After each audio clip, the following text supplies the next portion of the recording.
뭔가 원인은 있기는 있어야 할 텐데 겉으로 뚜렷하게 드러나는 이유가 없어야 저희가 돌발성 난청이라고 부를 수가 있습니다.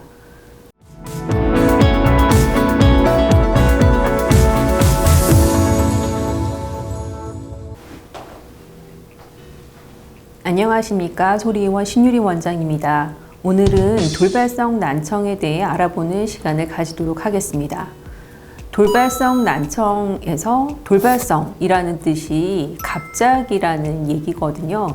그래서 어느 날 아침에 자고 났더니 입이 돌아갔다, 이런 안면마비가 갑자기 생기는 것처럼 청력도 어느 날 갑자기 떨어질 수가 있습니다. 이런 돌발성 난청은 의학적인 정의로 봤을 때는 3일 이내에 3개의 연속된 주파수에서 30대10의 이상 떨어지는 그런 질환을 정의하고 있습니다. 다시 얘기하면 어떤 분들은 처음에 첫날 빨리 약을 먹기 시작했는데 약을 먹기 시작했어도 3일 이내에는 조금 더 증상이 심해질 수도 있는 거고요. 어떤 분들은 처음에 아리까리하다라고 했을 때는 3일 이내에 또 더 진행할 수 있기 때문에 저 같은 경우에는 3일 이후에 다시 검사를 해서 돌발성 난청이 맞는지 확인하고 있습니다. 이런 분들이 느끼는 증상을 보면 한쪽에 난청을 느껴야 되는데 난청으로 느끼는 것보다 반대편으로 환자분들이 듣기 때문에 한쪽에 청력이 떨어졌어요 라고 얘기하는 것보다 그로 인한 이명 증상, 이 이명이 보통 24시간 굉장히 크고 괴롭게 느껴지기 때문에 이명을 호소하시는 분들이 굉장히 많고요. 간혹 가다가 심한 어지러움을 동반하는 경우도 있습니다. 이런 돌발성 난청의 원인을 살펴보면 뭔가 원인은 있기는 있어야 할 텐데 겉으로 뚜렷하게 드러나는 이유가 없어야 저희가 돌발성 난청이라고 부를 수가 있습니다. 이상한 얘기죠. 그 돌발성 난청은 혈액순환 장애라든지 바이러스성 감염에 의해서 생길 거라고 많이 추측하고는 있는데 3월 5일날 청력이 떨어졌다 라고 만약에 가정한다고 하면 그때 혈액순환이 여기가 안 됐네, 이런 걸 검사해도 알아볼 수가 없고, 바이러스성으로 감염됐다고 해도 그 많은 바이러스를 다 검사해서 언제 감염된 바이러스인지 이런 걸 알 수가 없는 거예요. 그래서 원인을 확실히 밝힐 수 없는 경우가 많습니다. 그래서 환자분들이 오셨을 때는 내가 어디 입원을 해서 이것저것 검사 다 하고 MRI까지 찍었는데 원인을 발견 못했다 라고 말씀하시는데, 그렇다면 돌발성 난청이 맞습니다. 하지만 의사 입장에서 MRI를 찍는 이유는 가장 걱정하는 이유 중에 하나가 뇌에 종양이 있을 때, 청신경 같은 데도 종양이 생길 수가 있거든요. 이 종양이 있을 때 돌발성 난청으로 나타나는 경우가 있기 때문에 이것을 감별하기 위해서 MRI를 찍도록 합니다. 그 밖에 감별해야 될 질환으로 메니에르 병이라든지 급성 저주파 난청, 유전성 질환 등이 있습니다. 메니에르 병은 진단 기준 자체가 청력이 왔다 갔다 하다가 나중에 어지러움증이 동반되면 그때서야 확진을 할 수가 있기 때문에 처음에는 돌발성 난청이라고 진단받았어도 나중에 메니에르 병으로 알게 되는 경우가 있을 수가 있습니다. 돌발성 치료를 보게 되면요, 2019년에 미국 이비인후과에서 발표한 클리니컬 프랙티스 가이드라인이라는 것이 나와 있습니다. 성인 돌발성 난청 환자들을 볼 때 의료인이 해야 될 것, 하지 말아야 될 것을 제시하고 있는데요. 이 가이드라인의 1차 치료를 보면 고용량 스테로이드를 먹는 것입니다. 보통 10일에서 2주 정도 많은 용량을 쓰다가 점점점 줄여가는 코스이고요. 이때 당뇨가 있으신 분들은 당뇨와 스테로이드가 충돌하기 때문에 당뇨로 인해서 스테로이드 먹는 치료를 하지 못하는 경우가 있습니다. 이럴 때 귀에 스테로이드 주사 치료를 먼저 시작할 수도 있습니다. 그 가이드라인에서 얘기하는 것은 고용량 스테로이드를 발병 이후 2주 이내에 먹을 것을 권유하고 있고요. 스테로이드 주사 치료는 2차 치료로 발병 2주에서 6주 이내에 할 것을 권하고 있습니다. 그 밖에 다른 치료로는 고압산소 치료가 있을 수 있는데요. 1차 치료는 2주 이내에 하는 것을 말하고 2차 치료는 하기는 하되 2주에서 4주 사이에 하는 것을 2차 치료, 구제요법이라고 명시하고 있습니다. 고압산소 치료를 하는 곳을 제가 블로그에 써놨는데요. 나중에 링크를 확인해 보시면 좋을 것 같습니다. 그럼 이런 치료 이후에 결과, 예후는 어떻게 될까요? 3분의 1의 환자들은 정상으로 청력을 회복하는데 3분의 1의 환자들은 회복하다 말고 3분의 1은 나빠진 그대로 유지하는 경우가 많습니다. 보통 더 떨어지지는 않는데요. 어떻게 보면은 환자 입장에서는 50%도 안 되는 치료이잖아요. 그래서 굉장히 많이 낙담하시는 분들이 있고, 그리고 이런 치료들이 한 달에서 한 달 반 정도 걸리게 되는데 결과 판정은 3개월 정도에 하게 됩니다. 그래서 그 빈 한 달 반에서 2달 동안에 다른 게 할 거는 없을까? 뭐 기다리라고 했는데 별로 이제 호전도 없고 뭐를 해야 될지 굉장히 불안해 하시는 경우들이 있습니다. 이때 청력이 변화가 있을 수 있기 때문에 3개월까지 기다리는 것이고요. 아까 처음에도 약을 썼는데 3일 이내는 진행할 수 있다고 설명드렸잖아요. 치료도 마찬가지로 치료를 하지 않아도 그 전에 치료로서 좋아질 수 있는 부분이 있습니다.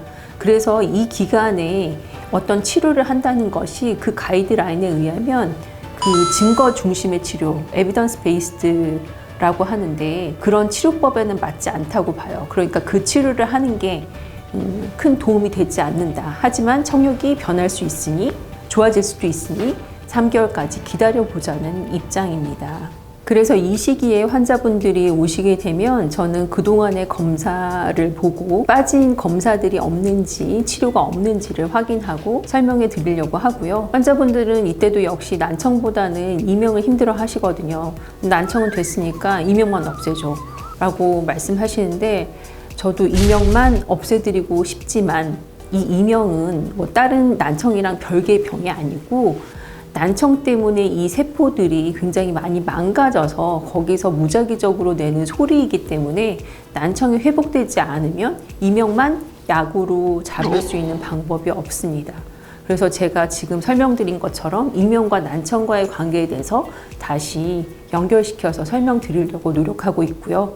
그리고 이명은 노력하면 좀 좋아질 수 있는 부분도 있거든요. 그래서 이명 재활 훈련 치료에 중점을 두게 되는 그런 시기라고 볼 수 있겠습니다.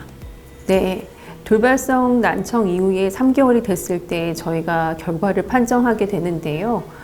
정상으로 돌아오면 너무 다행이지만 안 그러신 분들도 많죠.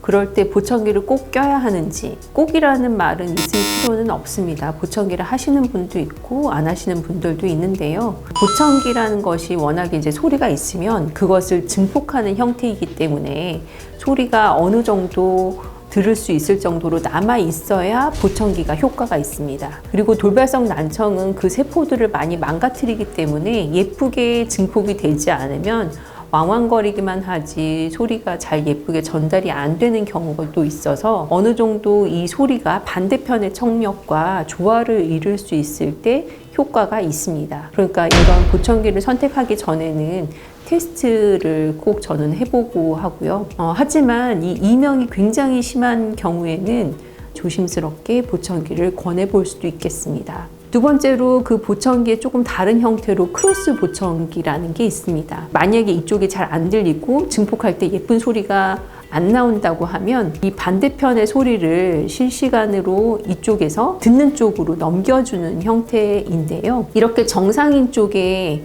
보청기를 하게 되면 귀를 막기 때문에 일단 이거를 불편해 하시는 분들이 많고요. 어떨 때는 이 소음들이 같이 전달이 되면 환자분들이 그 소음 때문에 이쪽에서 듣는 소리까지 못 들었을 경우 불편함을 많이 호소하기도 합니다. 그러니까 소음이 있는 곳에서 일하시는 분보다는 조용한 사무실 환경에서 회의가 많을 때, 이럴 때 효과가 큰 것으로 보고가 되어 있고요. 그런데 장점은 만약에 들리는 쪽에 청력이 떨어진다고 했을 때 이쪽을 또 보청기로 사용할 수 있는 장점도 있습니다. 세 번째로는 골전도 임플란트를 할 수가 있는데요. 원리는 마찬가지로 크로스 보청기처럼 좋은 쪽 청력을 빌려 쓰는 거죠. 그래서 안 들리는 쪽 소리를 전달해 주는 것인데 골전도, 뼈를 통해서 반대편 달팽이관으로 전달해 주는 구조입니다. 그러니까 전제는 반대편 청력, 달팽이관이 정상이어야 한다는 것이고요. 시간이 지나서 청력이 떨어지면 골전도 임플란트를 사용하지 못하게 되는 경우도 있습니다. 이렇게 이제 두 가지가 기계적인 방법이 있지만 빌려 쓰는 형태이기 때문에 한계가 있습니다. 그러면 이런 경우 말고 이쪽을 진짜 망가진 쪽을 사용하고 싶다. 이때는 인공와우라는 방법을 사용할 수가 있어요. 인공와우는 보청기처럼 증폭하는 형태가 아니라 전극을 직접 달팽이관에 삽입해서 그쪽을 사용하는 것인데, 이게 치과에서 생각하는 임플란트처럼 쏙 머리 안으로 다 들어가는 것이 아니라 외부 장치가 있고 수술도 해야 되고 환자분들이 많이 주저하시게 되는데요. 환자분에 따라서 어떤 분들은 불편하지만 난 그 정도는 아니야, 이 수술을 할 정도는 아니야 라고 설명하시는 분들이 있고, 특히 젊은 분들 중에서 하시는 분들 중에는 만족도가 굉장히 높은 분들도 있습니다. 이 좋은 걸 왜 안 하는지 모르겠어요. 환자들마다 어떤 환자들의 니즈에 따라서 다른 점이 있을 수 있다고 생각하고 설명은 하지만 어떤 치료의 옵션 중에 하나라고 보시면 될 것 같습니다. 그리고 많이들 하시는 질문 중에 인공와우를 하는데 때가 너무 놓친 거 아니냐라고 그런 질문들이 많았는데, 이걸 꼭 6개월 시점에서 해야 되는 건 아니고요. 만약에 청신경 종양이 아니라고 하면 시간이 몇 년 정도 흐른 후에도 인공와우 수술을 보통은 할 수가 있습니다. 결과는 꽤나 좋은 편에 속합니다. 네, 돌발성 난청이라는 병은 본인이 겪어보기까지 이런 병이 있는 줄 모르시는 분들이 굉장히 많이 있거든요. 처음에 난청이라고 해도 난청으로 느끼지 못하고 이명으로만 느끼거나 아니면 심한 어지러움증 때문에 응급실에 가시는 분들이 시기를 놓치는 경우가 있습니다. 그래서 증상이 있을 때 빨리 오셔서 검사를 하고 치료를 받으셨으면 하는 바람이 있고요. 두 번째로는 이 이명 부분을 굉장히 크게 느끼시고 그것 때문에 괴로워하시는데, 그것 때문에 또 청력이 더 떨어지지 않을까 걱정하시거든요. 근데 난청 때문에 이명이 생기는 거지 이명 때문에 난청이 더 심해지기는 어렵습니다. 한쪽에 돌발성 난청이 생겼다고 해서 반대편으로 돌발성 난청이 진행하는 일은 거의 없습니다. 그래서 그런 두려움을 가지시지는 않아도 된다는 것. 세 번째로는 어떤 약으로서 다 회복이 되면 좋겠지만 그렇게 되지 않는 부분에 대해서 기계적인 어떤 옵션들이 있는데 생각보다 또 좋은 치료 방법이 될 수 있다는 점을 기억하시면 좋을 것 같습니다. 경청해 주셔서 감사합니다.